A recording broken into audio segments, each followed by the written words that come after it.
روحي وصار الدمع السلام علیکم ورحمۃ اللہ وبرکاتہ۔ محترم سامعین کرام، سٹی انڈیا اسلامک چینل پر رمضان المبارک کے خصوصی درس قرآن میں آپ کا استقبال ہے، اور آج کے درس میں سب سے پہلے ہم سورۃ القصص سے قارون کے واقعے کے بارے میں تذکرہ کرتے ہیں۔ چنانچہ اللہ تعالیٰ فرماتے ہیں ان قارون کان من قوم موسیٰ فبغى علیہم، کہ بلا شبہ قارون یہ حضرت موسیٰ علیہ السلام کے قوم میں سے تھا اور اس نے قوم پر ظلم کیا۔ تو دراصل یہ جو قارون تھا یہ حضرت موسیٰ علیہ السلام کا چچا زاد بھائی تھا، لیکن یہ تھا فرعون کا آدمی، تھا تو بنی اسرائیل اور مسلمانوں میں سے، لیکن یہ فرعون کے لیے کام کرتا تھا اور فرعون کی طرف سے بنی اسرائیل پر گویا کہ ایک نگران مقرر تھا۔ تو اللہ تعالیٰ نے عزیز ساتھیوں اس کو بے شمار مال و دولت عطا فرمائی تھی، اس قدر مال و دولت کے خزانے اس کے پاس تھے۔ اللہ تعالیٰ خود قرآن میں فرماتے ہیں کہ اس کے خزانے کے چابیاں اٹھاتے اٹھاتے بڑے بڑے پہلوانوں کی ایک جماعت تھک جاتی تھی۔ اب سوچنے کی بات ہے کہ جس کے چابیاں اس قدر ہوں، کیونکہ اگر کسی کے پاس مثال کے طور پر 10 کروڑ روپے الماری میں رکھے ہوئے ہیں تو اس کے لیے ایک چھوٹی سی چابی ہوتی جو کہ ہلکی پھلکی ہوتی ہے، لیکن اس کے پاس خزانے اتنے تھے کہ ان خزانوں پر جو قفل لگایا جاتا تھا ان قفلوں کی صرف چابیاں اٹھاتے اٹھاتے پہلوان قسم کی ایک جماعت تھک جاتی تھی۔ قرآن کریم کے الفاظ ہے، تو اس سے اندازہ لگایا جا سکتا ہے کہ وہ کتنا بڑا مالدار تھا۔ اب بات یہ ہے کہ اس کے پاس اتنا مال آیا کہاں سے تھا؟ تو تفاسیر میں آتا ہے کہ دراصل اس کو حضرت یوسف علیہ السلام کا ایک دفینہ گاڑا ہوا خزانہ اس کے ہاتھ لگ گیا تھا، جس کی وجہ سے وہ اتنا بڑا کروڑ پتی بن گیا تھا۔ بہرکیف مال اللہ تعالیٰ نے اس کو دیا تھا کسی ذریعے سے، تو اس پر اس کو اللہ تعالیٰ کا شکر ادا کرنا چاہیے تھا، لیکن یہ مال پر اللہ تعالیٰ کا شکر کرنے کے بجائے تکبر کرتا تھا، اکڑتا تھا لوگوں کے سامنے۔ اور دوسری چیز، اس کو حضرت موسیٰ علیہ السلام اور حضرت ہارون علیہ السلام سے حسد بھی تھا۔ حسد اس بات پر تھا کہ حضرت موسیٰ علیہ السلام جب نبی ہے اور انہوں نے حضرت ہارون علیہ السلام کو دعا کر کے اپنی نبوت میں شامل کر لیا، گویا کہ دونوں نبی ہے تو سارے لوگ حضرت موسیٰ اور حضرت ہارون کی اتباع کرتے ہیں، ان کی مانتے ہیں اور ان کا اکرام کرتے ہیں، ان کو اپنا پیشوا سمجھتے ہیں۔ اس کے مقابلے میں میرے پاس اتنا مال و دولت کا انبار ہے، اتنے خزانے ہیں، لیکن کوئی میری نہیں مانتا۔ تو اس بات کو لے کر اس کو حسد تھا حضرت موسیٰ اور حضرت ہارون سے، اس لیے وہ ہمیشہ ان دونوں کے خلاف جاتا تھا اور مسلمانوں کو بہکاتا تھا ان دونوں کے خلاف۔ بہرکیف حضرت موسیٰ علیہ السلام نے نبی ہونے کی حیثیت سے اس کو یہ بات سمجھائی کہ سب سے پہلے موسیٰ علیہ السلام نے سمجھائی، پھر اس کے بعد مسلمانوں نے بھی اس کو یہ بات سمجھائی کہ اللہ تعالیٰ نے جو مال اور دولت دیا ہے اس پر اللہ تعالیٰ کا شکر ادا کرنا چاہیے، تکبر اور اترانا نہیں چاہیے، کیونکہ جو تکبر کرتا ہے، اتراتا ہے، پھر اللہ تعالیٰ اس سے نعمتیں لے لیتے ہیں۔ تو اس پر وہ یہ کہتا تھا کہ بھائی میرے اوپر کسی کا احسان وغیرہ کچھ بھی نہیں ہے، یہ جو کچھ میرے پاس ہے یہ میری محنت کی کمائی ہے، میرے علم کی وجہ سے میں نے یہ کمایا ہے، میری سمجھ اور میری ذہانت کی وجہ سے میں نے یہ کمایا ہے، اس میں کسی کا کوئی اجارہ نہیں ہے اور نہ ہی کسی کا مجھ پر احسان ہے۔ اس طرح متکبرانہ الفاظ سے کہتا تھا اور لوگوں کے سامنے جھوٹی شان جتانے کے لیے اپنے مال و دولت کے خزانے اور انبار لے کر اور بہت زیادہ ٹھاٹ کے ساتھ بن سور کے وہ شور کے ساتھ وہ قوم کے اندر نکلتا تھا، چلتا پھرتا تھا تاکہ اپنی مالداری لوگوں کو بتائے۔ تو بہرکیف ایک مرتبہ حضرت موسیٰ علیہ السلام نے اس کو سمجھایا، نبی ہونے کی حیثیت سے اسے کہا کہ اللہ تعالیٰ نے جب مال دیا ہے تو اس مال کے حقوق واجبہ بھی ہوتے ہیں جن کو ادا کرنا ضروری ہوتا ہے زکوٰۃ کی شکل میں، لہٰذا اس مال میں سے جو غریبوں کا حق ہے اس حق کو نکالو اور غریبوں تک اس کو پہنچا دو، زکوٰۃ دے دو۔ تو اس نے اس سے انکار کر دیا۔ تو ایک مرتبہ سمجھایا، 2 مرتبہ سمجھایا، کئی مرتبہ حضرت موسیٰ علیہ السلام اس کو سمجھاتے تھے، لیکن ہر بار وہ انکار ہی کرتا تھا اور دینے سے جی چراتا تھا۔ پھر اس نے بالآخر تنگ آ گیا آ کر اس نے یہ سوچا کہ کسی طرح سے موسیٰ علیہ السلام کا پیچھا چھڑا لینا چاہیے، جو بار بار زکوٰۃ کا نام لے کر مجھے تنگ کر رہے ہیں۔ لہٰذا اس کے لیے اس نے ایک منصوبہ یہ بنایا کہ ایک نوجوان خاتون کو اس نے خرید لیا پیسے دے کر، اور اس خاتون کو اس نے اس بات پر آمادہ کر لیا کہ وہ قوم کے سامنے جا کر یہ اعتراف کرے، بلکہ یہ دعویٰ کرے کہ حضرت موسیٰ علیہ السلام نے علیاذ باللہ اللہ تعالی کی پناہ میرے ساتھ بدکاری کی ہے، میرے ساتھ برا کام کیا ہے، یہ الزام لگانا ہے۔ تو عورت پیسے کی لالچ کے اندر لالچ میں آ کر اس کو قبول کر لیا، اس کی پیشکش کو۔ پھر ایک مرتبہ حضرت موسیٰ علیہ السلام سارے قوم کے ساتھ تھے، غالباً خطبہ وغیرہ دے رہے تھے، تو وہ عورت سامنے آئی اور آ کر حضرت موسیٰ علیہ السلام پر بدکاری کی وہ تہمت لگانے لگی اور کہنے لگی کہ حضرت موسیٰ نے علیاذ باللہ میرے ساتھ برا کام کیا ہے، بدکاری کی ہے۔ تو عزیز ساتھیوں، یہاں پر سب جانتے ہیں کہ اس عورت کا یہ جو دعویٰ تھا اور یہ جو الزام تھا یہ سراسر جھوٹ اور غلط تھا۔ تو اس کے لیے ہمیں ایک بات یہاں پر سوچنا چاہیے کہ عورت کا لگایا ہوا ہر الزام صحیح ہونا یہ ضروری نہیں ہے۔ بہت ساری عورتیں ہوتی ہیں جو مکاری کی وجہ سے یا کسی سے دشمنی کی وجہ سے بہت سارے شریف لوگوں پر بھی الزام لگایا کرتی ہیں، جیسا کہ خود اللہ تعالیٰ نے سورۃ الممتحنہ کے اندر جہاں پر اللہ کے نبی صلی اللہ علیہ وسلم کو حکم دیا کہ ان عورتوں سے آپ بیعت لو، نیک کاموں کے کرنے کی بیعت، برائیوں سے بچنے کی بیعت لو، تو اس کے اندر اللہ تعالیٰ نے یہ بھی جملہ کہا کہ وَلَا يَفْتَرِينَ بَيْنَ أَيْدِيهِنَّ وَأَرْجُلِهِنَّ، کہ یہ اپنے سے کسی پر الزام نہیں لگائیں گے، یعنی کسی پر جھوٹا الزام نہیں لگائیے۔ عام طور پہ بعض عورتوں کا یہ شیوہ ہوا کرتا ہے، جیسا کہ حضرت یوسف علیہ السلام کے قصے میں بھی خود زلیخا نے بدکاری کا ارادہ کیا تھا، اس کے لیے فورس کیا تھا، حضرت یوسف علیہ السلام نے انکار کیا تھا، لیکن اس کے باوجود جب شوہر ایک دم سے سامنے آ گیا تو پینترا بدل کر یہ کہنے لگی کہ یوسف میرے ساتھ برائی کا ارادہ رکھتا تھا، اب اس کو تم کیا سزا دوں گے؟ تو آگے چل کر اللہ تعالیٰ نے فرمایا کہ ان کیدکن عظیم، عورتوں کا جو مکر ہوتا ہے یہ بہت زبردست ہوتا ہے، یعنی اچھے اچھے لوگ اس مکر کے اندر آ جاتے ہیں، اور بہت سارے لوگ جہاں کہیں بھی کوئی عورت یہ کہتی ہے کہ فلاں نے میرے ساتھ زور زبردستی کی ہے یا برائی کی ہے تو فوری اس کو مان لیتے ہیں۔ ایسا بھی نہیں ہونا چاہیے، کسی کی بھی بات کو تحقیق کیے بغیر، حقائق کے سامنے آئے بغیر کسی کے صرف بولنے پر، خاص طور پہ عورتوں کے بولنے پر بھروسہ نہیں کر لینا چاہیے۔ تو بہر کیف اس نے جب الزام لگایا تو حضرت موسیٰ علیہ السلام نے اس خاتون کی طرف غصے سے دیکھا اور اس سے اللہ تعالیٰ کی قسم دے کر پوچھا کہ میں تجھے اللہ تعالیٰ کا واسطہ دے کر قسم دے کر یہ پوچھ رہا ہوں کہ کیا تو جو کہہ رہی ہے وہ سچ ہے؟ حضرت موسیٰ علیہ السلام تو جانتے تھے الزام ہے، لیکن لوگوں کے سامنے ظاہر کرنا چاہتے تھے اپنی برات کو۔ تو جیسے ہی اللہ تعالیٰ کا نام لیا گیا تو اس عورت کے دل میں اللہ تعالیٰ کا خوف اور حیبت ایسی بیٹھ گئی، اور اس نے سوچا کہ بھائی وقت کے نبی سے اس طرح پنگا لینا کوئی اچھی بات نہیں ہے، لہٰذا وہ فوراً تائب ہو گئی اور سارا ماجرا اس نے حضرت موسیٰ علیہ السلام کے سامنے اور ساری قوم کے سامنے بتا دیا کہ اس طرح سے قارون میرے پاس آیا تھا اور مجھے پیسوں کی لالچ دیا اور آپ پر الزام لگانے کی پیشکش کی، تو میں نے اس کو قبول کر لیا تھا اور اسی کے ضمن میں نے یہ سارا کام کیا ہے۔ میں آپ سے معذرت چاہتی ہوں، معافی چاہتی ہوں، آپ بھی معاف کر دیں اور اللہ تعالیٰ سے میرے لیے استغفار کرے۔ تو حضرت موسیٰ علیہ السلام نے اس خاتون کو تو معاف کر دیا، لیکن اس وقت بد دعا کی قارون کے سلسلے میں تو اللہ تعالیٰ نے حضرت موسیٰ علیہ السلام کو کہا کہ اے موسیٰ، میں آج کے دن زمین کو تمہارے تابع کر رہا ہوں،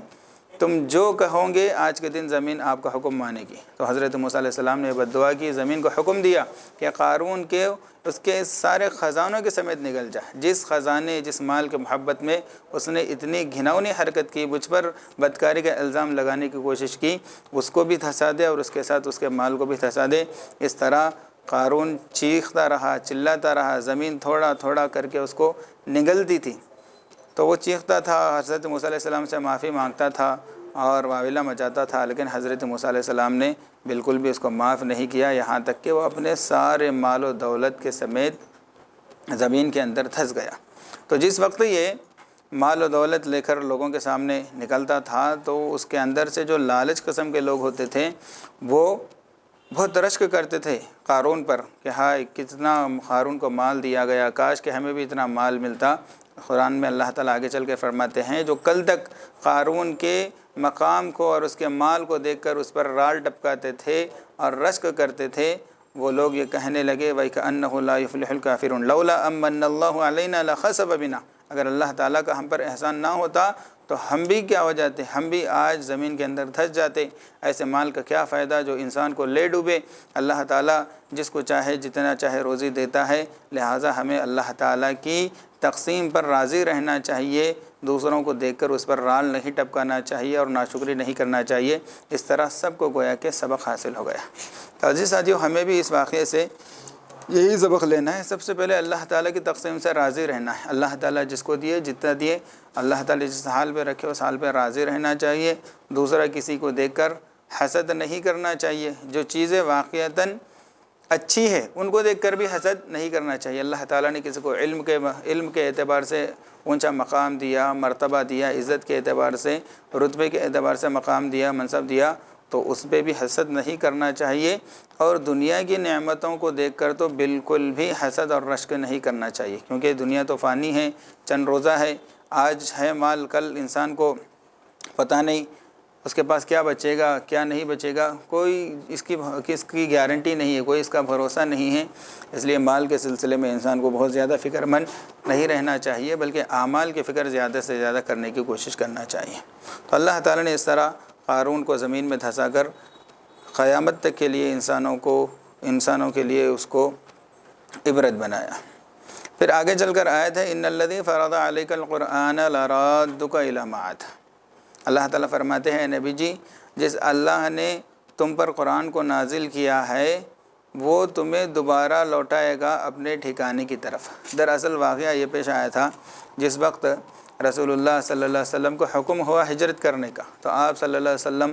رات کے وقت مکہ مکرمہ سے نکلے اور مکہ سے قریب جو غار حرا ہے، غار ثور کے اندر آپ صلی اللہ علیہ وسلم جا کر چھپ گئے، کیونکہ دشمن آپ کے پیچھے پڑے ہوئے تھے اور آپ کو تلاش کر رہے تھے۔ تو غار ثور میں آپ چھپے اور پھر دوسرے دن صبح جب نکلے تو غار ثور سے اترنے کے بعد آپ مکہ سے مدینہ جانے کا جو مشہور راستہ تھا اس مشہور راستے کو آپ چھوڑ دیے، وہاں سے نہیں گئی، بلکہ سمندری راستے سے آپ مدینہ کی طرف روانہ ہو گئے تھے تاکہ دشمن کی نظر سے بچ جائیں۔ پھر آگے چل کر آپ صلی اللہ علیہ وسلم پھر اسی راستے پر آ گئے جو مدینہ منورہ جانے کا مشہور راستہ تھا۔ تو جب جیسے ہی وہ راستے پر آئے تو آپ صلی اللہ علیہ وسلم جب مکے کے راستے کو دیکھا تو آپ کو بیت اللہ کی اور اپنے وطن کی یاد آ گئی، جس کی وجہ سے آپ کے آنکھ اشکبار ہو رہے تھے، آپ کا دل مغموم ہو رہا تھا۔ تو آپ کو اس رنجیدہ حالت میں دیکھ کر اللہ تعالیٰ نے حضرت جبرائیل علیہ السلام کو اسی وقت بھیجا ان آیات کو دے کر کہ آپ غم کرنے کی اور فکر کرنے کی ضرورت نہیں ہے۔ اللہ تعالیٰ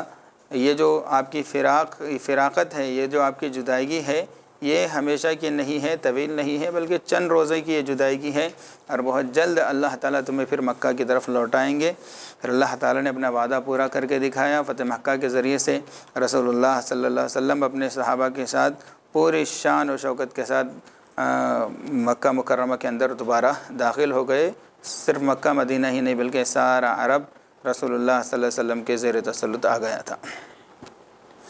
پھر سورہ عنکبوت میں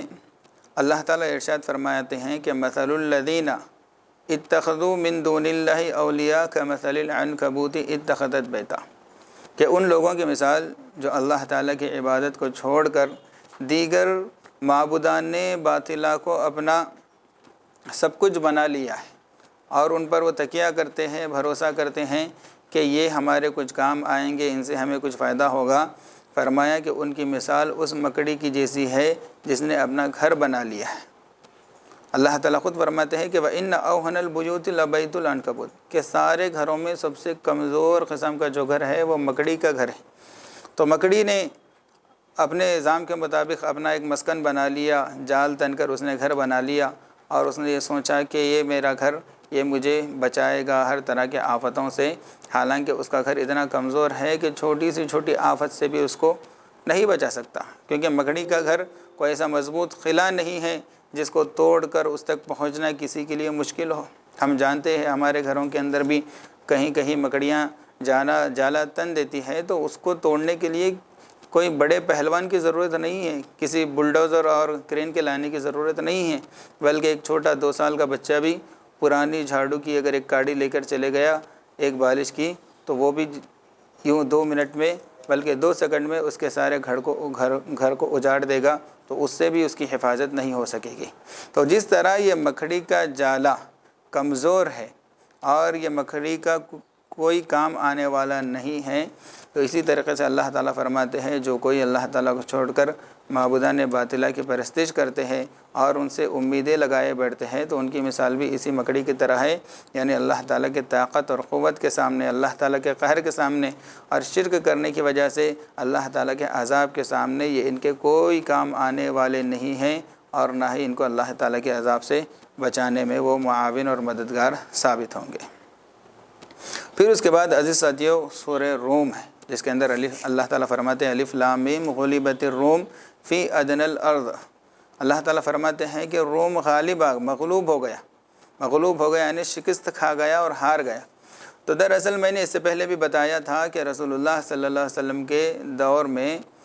2 طاقتیں تھیں جو اس وقت کی سپر پاور سمجھی جاتی تھی، ایک تو تھا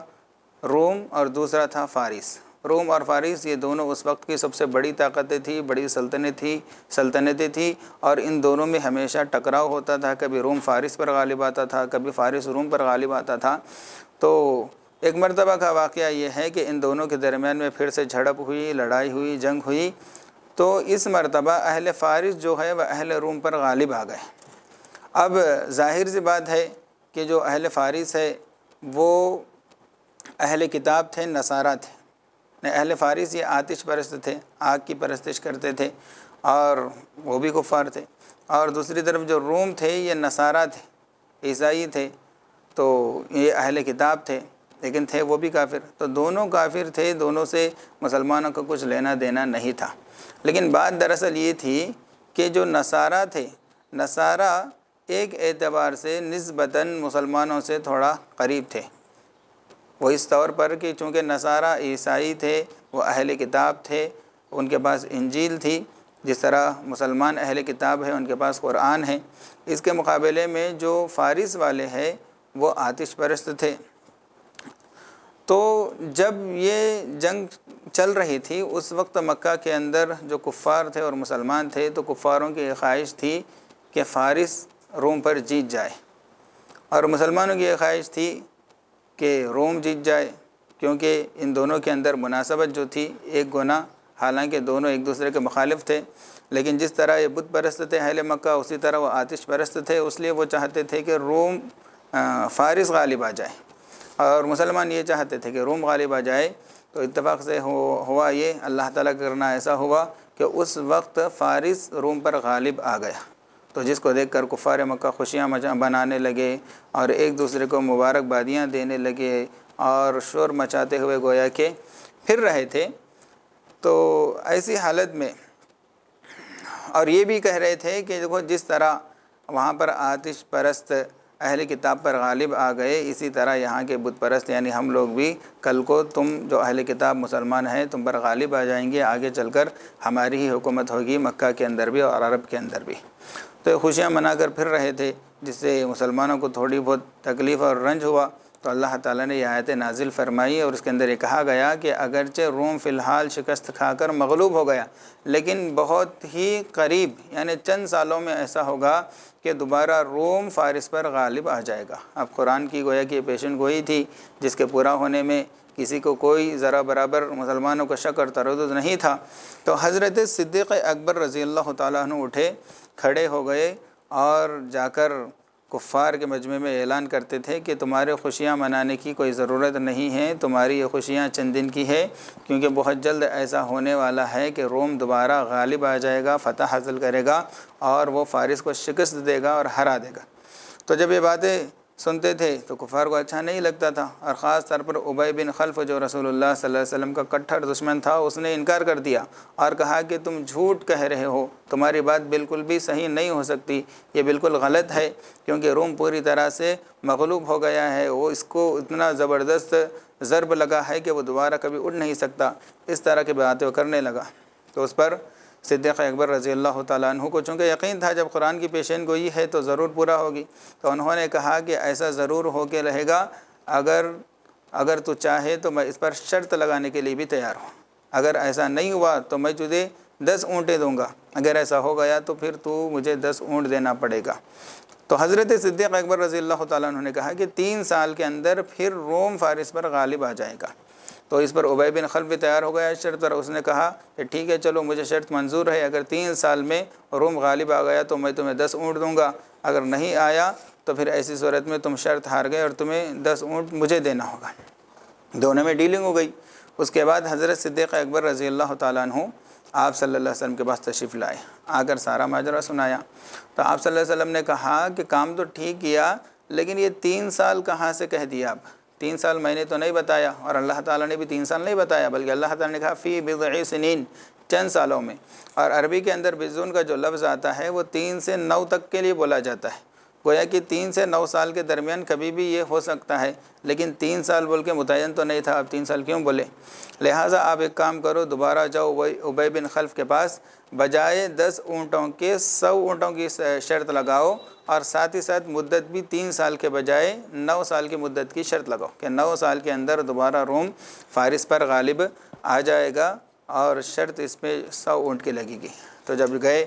حضرت ابو بکر صدیق رضی اللہ تعالیٰ عنہ ابی بن خلف کے پاس اور جا کر اس کے سامنے شرط کی تجدید کی، تو اس نے بھی اس کو قبول کر لیا۔ پھر وقت گزرتا رہا، یہاں تک کہ جب ہجرت کا موقع آیا تو اس وقت ابی بن خلف حضرت صدیق اکبر رضی اللہ تعالیٰ عنہ کو روک لیا، اور یہ کہنے لگا کہ آپ کہاں جا رہے ہیں؟ آپ تو مجھ سے شرط لگائے ہوئے ہیں، لہٰذا ابھی وہ وقت قریب آنے والا ہے، آپ کو میں ایسے ہی نہیں چھوڑوں گا۔